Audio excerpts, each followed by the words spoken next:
Magandang buhay, grade 9 students. So our topic for today is about the 6 trigonometric ratios. And what are these 6 trigonometric ratios? These are sine, cosine, tangent, cosecant, secant, and cotangent. So we call this 6 trigonometric ratios. Okay, so our objective for this time is we're going to illustrate the 6 trigonometric ratios, yung sinabi ko kanina. So, identify lang natin, illustrate lang natin yung 6 trigonometric ratios. Okay? So, may involved na number pa rin dito. So, let's try this illustrative example. Okay? So, we have this triangle ACB. So, ang name ng triangle natin is ACB. So, we have triangle ACB and angle C is a right angle. So, when we say right angle, that means the measure of this angle, itong C na to, is 90 degrees. Okay? So, as you can see, ang ginagamit nating letters for the angles, if we are referring to the angles, is mga capital letters. Okay? So, kailangan, kapag angles ang tinutukoy natin, kailangan capital letters sila. So, example, angle A. At ito ang tinutukoy ng angle A. Kapag angle B, capital letter pa rin, ito naman ang tinutukoy niya. And angle C, ito naman tinutukoy. And angle C here is 90 degree. So, malalaman nyo na right angle yon na 90 degree yon dahil nga dito sa maliit, dito sa square na to. So, kapag may nakita kayong square na ganyan, that means 90 degree yon. And we call that right angle. Okay, so when naming naman the sides of a triangle, kapag nag-name kayo ng sides ng triangle, let me use other color for that. Ang ginagawa lang natin is small letter ang gamit natin. Pero, opposite yon ng angle. Example, angle A. Ito ang angle A, right? So, ang kanyang kaharap is this side. So, ito yung side na yon. Okay? At ang side na yon, pwede natin pangalanan as side A. Small letter A siya nun. Okay? Next naman, kapag angle B naman, let me use other color for that. Angle B, ito yung angle B. Ito yun. So, ang kaharap niya is that one. Is this side. Ito naman. So, this is side B. Small letter ang gagamitin natin. Okay? And then, for the right angle, which is C, so ito yung angle C natin, which is 90 degree, ang kaharap niya is this one. So, itong side na to, that is side C, small letter. And we call this the hypotenuse kasi ang kaharap niyan is a 90 degree angle. So, ang ibig sabihin ng hypotenuse, this is the longest side. Ito yung pinakamahabang side. So, meron tayong tatlong sides in a right triangle. Okay? At ang pinakamahabang side na yun, ang tawag natin doon is hypotenuse. So, kung ano yung kaharap na 90 degree angle, we call that the hypotenuse. Okay? So, i-name natin lahat ng sides natin at lahat ng angle natin.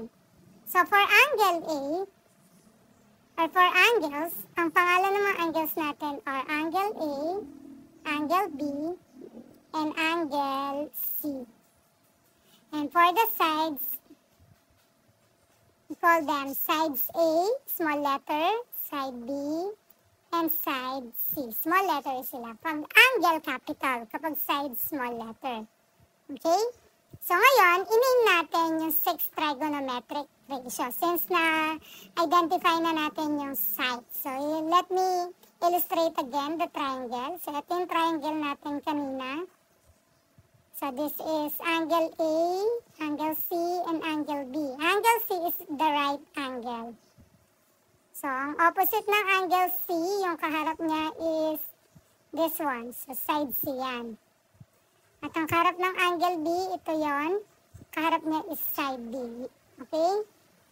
Ang kaharap naman ng angle A is side A. Yan. So, once na na-identify nyo na yung hypotenuse nyo at yung ibang sides, and the angles, pwede na natin gamitin ang 6 trigonometric ratios. Okay? So, ngayon, pag 6 trigonometric ratios, these are sine, cosine, tangent. Next is yung kanilang opposite, yung kabaligtaran nila. Yung kabaligtaran ng sine is the cosecant. Ang kabaligtaran ng cosine is secant. Ang kabaligtaran ng tangent, the opposite of tangent is cotangent. So, tandaan nyo lang yun. Once nalalaman mo yung first three, itong tatlong ito, malalaman mo rin yung other three. Okay? So, let's define the 6 trigonometric ratio. So, ang shortcut for the sine is SIN. So, hindi natin babasahin yan na sin. That's sine. Okay? So, sine theta is equal to opposite over the hypotenuse. So, yung tatandaan nyo, ha? Sine theta. Theta is an angle. So, depende yun kung ano ang reference angle mo. So, lagi nyo tatandaan yan. Depende yan kung ano ang reference angle nyo. So, tandaan nyo, that will be the reference angle. Sino bang tinutukoy mong angle? Okay? Malalaman natin yung mamaya kapag nag-solve na kayo. So, ngayon, let's solve now cosine. Cosine naman, cosine theta is equal to adjacent over the hypotenuse. Okay? And we have the tangent. Tangent theta naman is equal to opposite over adjacent. So, no need to memorize this, no?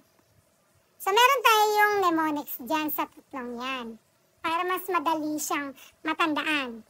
So, di ba, sine is equal to opposite over hypotenuse.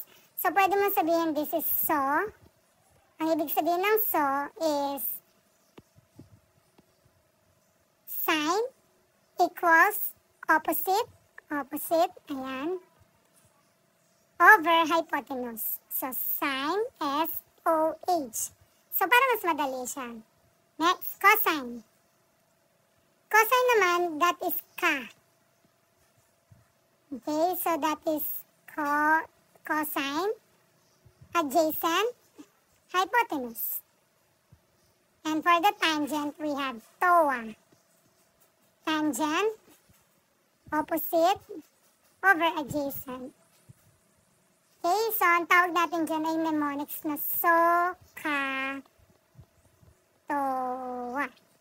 Para mas madali siyang ma-memorize. So, tandaan nyo lang yung SOHCAHTOA. Okay? Ayan, try naman natin yung another 3. Diba 6 yan? So, we already have the sine, the cosine, and the tangent.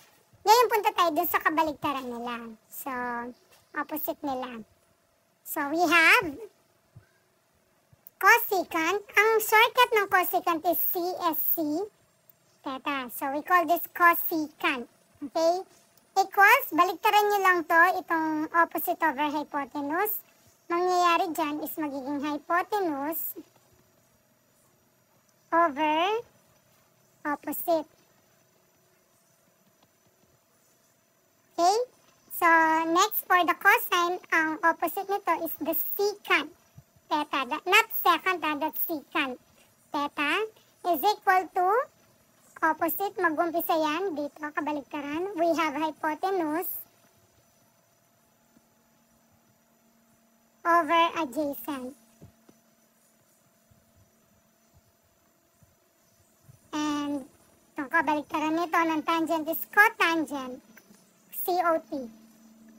Theta is equal to adjacent muna over opposite.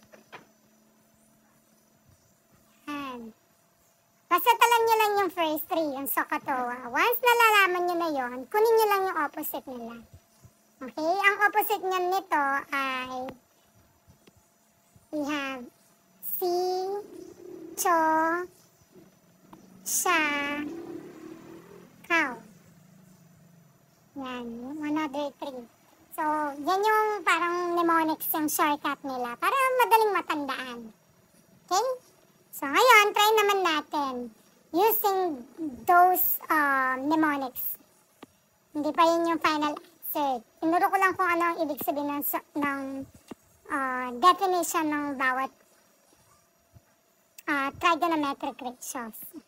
Okay? So, proceed tayo dun sa kanina. So, triangle pa rin tayo, ha?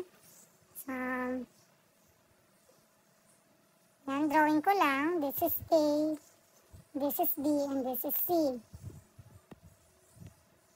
This side B, side A, side C. Bakit kasi naging side C yun? Kasi nga, this is the opposite. Ito yung, ang kaharap niya is the 90-degree angle. Okay, at ang tawag natin dyan is the hypotenuse. So, first thing na gagawin nyo, hanapin nyo yung hypotenuse. Okay, so kapag nahanap na yung hypotenuse, madali na lang siya.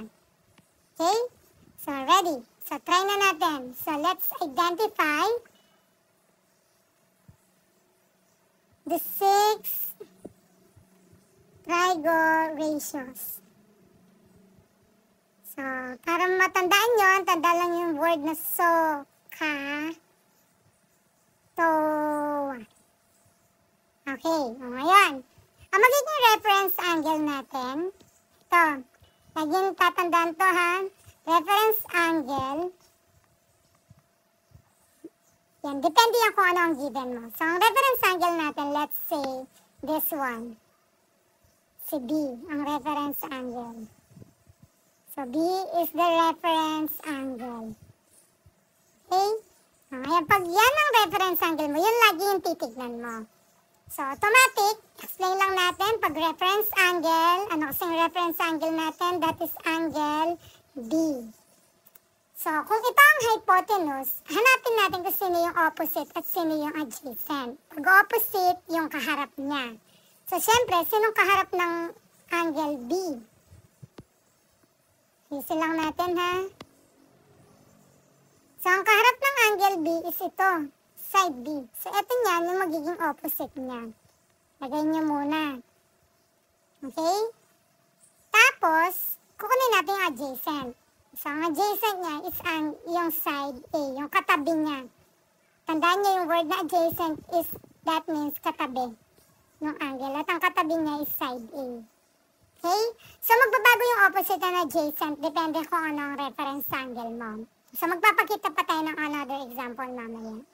Ngayon, nalaman na natin kung ano ang opposite, ano ang adjacent, at ano ang hypotenuse. Kaya, importante na malaman mo kung ano ang reference angle mo at ano ang hypotenuse mo. Tandaan nyo, ang hypotenuse ang kaharap niya laging 90-degree angle. Okay? Ngayon, let's solve. Solve na natin yan. Kunin na natin 6 trigonometric ratios. So, katawa muna tayo. So, sin. Diba yung kanina sin theta? So, yung theta, that means the reference angle. Anong reference angle natin dito? That is angle B. Capital letter ha? Hindi pwede maging small letter yan. Equals opposite. Ito yun. Ano ba yung opposite dyan? Let me use other color pen para mas mag-gets nyo. So, opposite. Ang opposite is ito. So, ang opposite niya is side B. So, B ang nilalagay natin. Age, the hypotenuse. Ano ba ang hypotenuse natin? That is C. So, ito na yung unang answer natin. So, sin B is equal to B over C. Okay? So, next niya, let us get the cosine. Cosine B, kasi yun pa rin yung reference angle, is equal to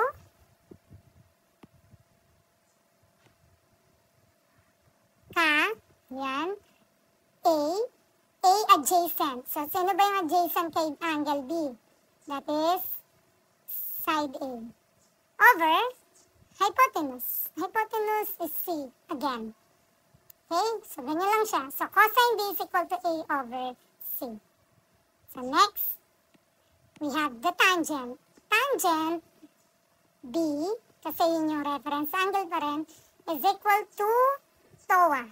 So, TOA Opposite ng B is side B. B over adjacent, yung katabi ng angle B, that is A. So, yan yung sagot natin. So, tangent B is equal to B over A. Ngayon, kunin natin yung kabaliktaran ng mga yan. Siyempre, ang kabaliktaran yan, ang kabaliktaran ng sine is cosecant. So, cosecant B is equal to, baliktarin mo lang to. So, muna yung C over D. Yan. Opposite naman ng cosine is secant B is equal to C over A. Opposite ng tangent is cotangent. B is equal to A over B. So, ito na yung 6th trigonometric. Just that. Okay? So, I hope na intindihan nyo to. Try naman natin kapag angle A naman ang ating reference angle. So, drawing natin ulit yung triangle. Angle A, angle C, angle B. So, ang reference angle natin is angle A. So, angle A. Identify muna natin, lagyan muna natin ng label itong mga to. Okay? So, ang label nito, automatic C yan. Side B, side A.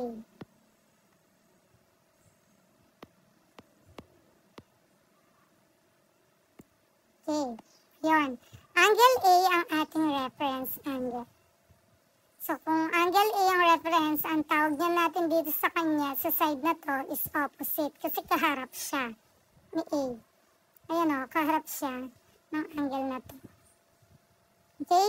So, that means ito, dahil ang kaharap niya is a 90-degree angle, automatic ito ang hypotenuse. At ito naman, ito yung reference angle natin. Kung identify natin si B, yan yung katabi niya. So, that means ito ang adjacent. Adjacent is katabi. Kaharap is opposite. Okay? Ngayon, solve na natin. Ngayon, let's have the SOHCAHTOA. SOHCAHTOA. So, sine. Reference angle is A. Ito yun. Capital ha. Is equal to opposite. Anong opposite niya? Ito yun. So, side A. Over hypotenuse. C. Okay, nakuha na natin sa sine. Cosine naman. Cosine theta. Cosine A. Usog lang natin. Cosine A is equal to adjacent. Ito yun, yung B. Over hypotenuse, which is C. Next, tangent A is opposite. Kaharap niya is yung sarili niya, side A. Adjacent yung katabi niya, side B. Yan. Kuha na natin first 3. Ngayon, kunin natin yung other 3. Babaliktarin lang yung mga yan. So, cosecant ang kabaliktaran ng sine. So, we have C over A. Secant A is equal to C over B. And cotangent A is equal to B over A. So, that's it for the 6 trigonometric ratios.